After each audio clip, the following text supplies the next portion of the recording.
नैनीताल, पहाड़ों की रानी। दिन में ये जगह सुकून देती है। ठंडी हवा, शांत झील।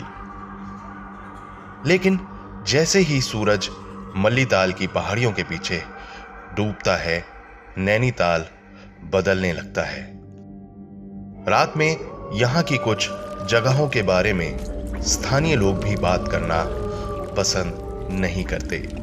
आज की कहानी किसी फिल्म की नहीं है। आज की कहानी है उस सफेद बंगले की, जो सालों से चीड़ के घने जंगलों के बीच अकेला खड़ा है। लोग कहते हैं उस घर की दीवारें आज भी चीखें सुनती हैं। और आज मैं आपको उसी घर के अंदर ले जाने वाला हूं। एक ऐसी जगह जहां से लौटकर कोई पहले जैसा नहीं रहता। साल था 2018। आर्यन एक मशहूर घोस्ट हंटर और यूट्यूबर था।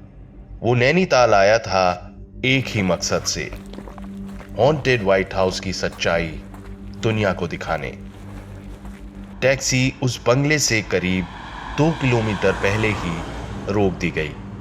टैक्सी ड्राइवर ने डरी हुई आवाज में आर्यन को कहा, साहब, इससे आगे नहीं जाऊंगा, और सच कहूं तो आप भी लौट जाइए। उस घर की हवा तक ठीक नहीं है। आर्यन हल्का सा मुस्कुराया, कैमरा ऑन किया और बेफिक्रा होकर आगे चल पड़ा। जैसे जैसे वो आगे बढ़ा, हवा और ठंडी होती गई। ये दिसंबर की ठंड नहीं थी, ये किसी के छूने जैसी ठंड थी। और तभी वो बंगला दिखाई दिया। सफेद रंग, अब मटमैला हो चुका था। टूटी खिड़कियां, जैसे कोई अंदर से भागने की कोशिश कर रहा हो। घर के अंदर कदम रखते ही एक अजीब सी गंध आर्यन के नथुनों से टकराई। सड़न और पुरानी किताबों की।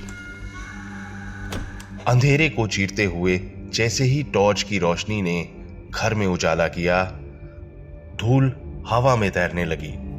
और तभी आर्यन रुक गया। घबराते हुए उसने पूछा, कौन है? सामने से जवाब में सिर्फ सन्नाटा। फिर ऊपर से भारी चीज के घिसटने की आवाज आई।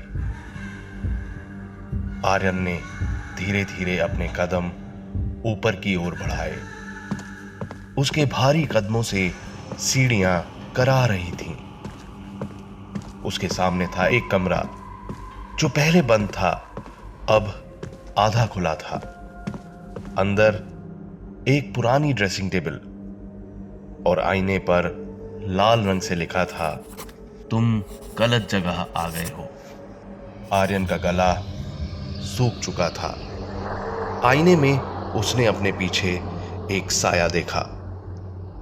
एक औरत, बिखरे बाल और उसके पैर जमीन से कई फीट ऊपर।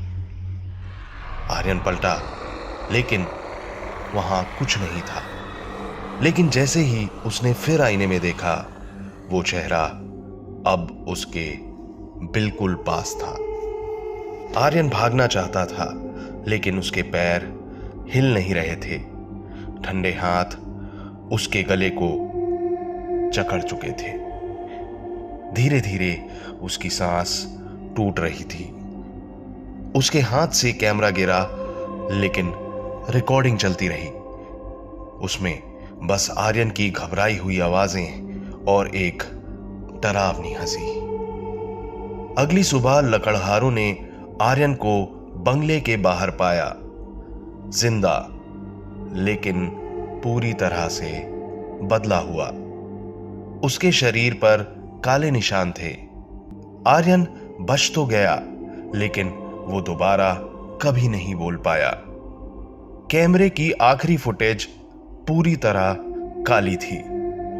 बस एक चीज साफ सुनाई दे रही थी, एक लोरी। आज भी नैनीताल का वो सफेद बंगला वहीं खड़ा है।